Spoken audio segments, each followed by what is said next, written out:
हाँ आज्ञा ए सुड़ंग मध्य अच्छी गुप्त गंगा चलतु ना से गुप्त गंगा कौन आज आम जाना एवं आज आम देखा आपण मैंने देखिपे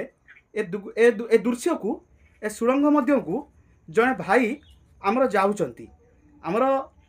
जड़े भाई ए सुड़ंग मध्य को प्रवेश करुँच आपण मैंने ताकू संदर्शन करें ए जिनिस बहुत कष्ट ए जिनिस बहुत कष्टकर अटे आपण मानंकु देखा सहज किंतु यह मध्य को जो मैंने आसीचंती से माने ही जानिचंती प्रकृत रे ए जिनिस कौन आपण माने देखि पारुथबे ए होची एक सुड़ंग यार सत किंतु सुड़ंग मध्य